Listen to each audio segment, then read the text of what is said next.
So the first question that I had was, when do you work on your workflow? Is it event-driven, is it issue-driven, or is it ongoing? So Lisa. Sure. So right now, I would say it's not event-driven or issue. We work on workflow every day. When we consolidated our operations to Sioux Falls, we looked at all the touch points for the work that goes through our shop. We implemented, but we moved our equipment so we truly had paper next to the machines, next to the presses, up towards the front of our operations. And then you've got your bindery and then out to the dock for the finishing solutions. So in terms of like the touch points for how the work flows through our shop, that was one of the key things we did. In addition to that, we had multiple inputs for the work coming in, and our organization purchased a solution called Reich for our input tool for the work coming into the print shop. They tried to find something that was a good mix for project management within our marketing and for the print center. I would say that wasn't the best choice. So we're in the market for trying to find that new tool, that web to print solution for our operations. And I'm excited to look for that today.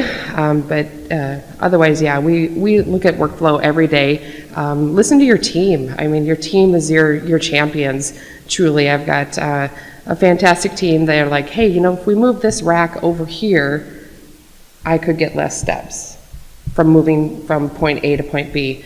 And it's truly amazing. I mean, enable your team to have that voice to inspire the changes that need to be made.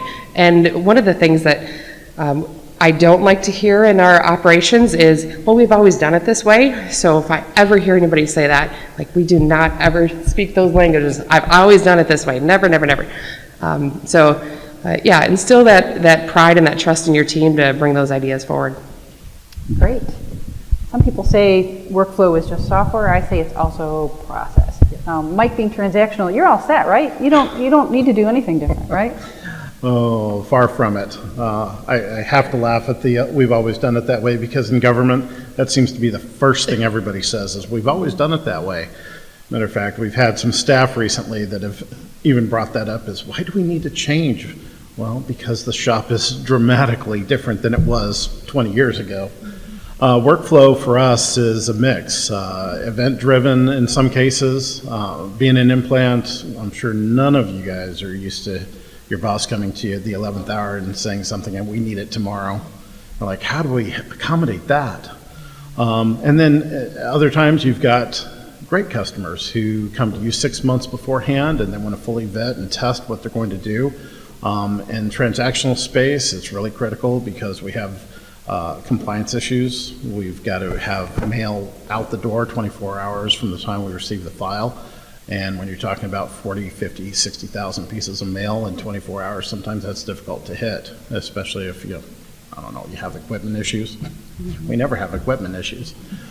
So workflow for us is multifaceted. So we've got a full ADF solution, automated document factory. We also use WebCRD as our front end for our more traditional print jobs. So quick copy, offset jobs can come in through that particular workflow. So really the best thing we can do for our customers is be flexible enough in the jobs that they bring to us and have a workflow that we can easily adapt to what their need is. Great. What do you think, Sherry? Thanks. When Alicia initially posed this question, my answer was all of the above. Our standard day in and day out practice is buttoned up, and we think that it's honed to perfection. But I believe that there are unusual requests or issues, basically, that cause issues in a smooth process and cause it to completely bottleneck. I also think that it can be event-driven. So an event-driven, an example of that would be a new equipment install. This last year, we installed a new Kodak Nexfinity. And as we all know, the more you plan and prepare, the easier it is for new equipment install. So we planned, we prepared, and it really was a seamless process. one of the key ingredients that made it a seamless process was the fact that we already had a Kodak Next Press. So we knew we would have one workstation, we'd have one employee that was able to run both presses, and we were even able to use one hot folder. We simply needed to install some new software called Tracks that would tell, basically the software would indicate which jobs go to which press, since they're both coming from the same hot folder.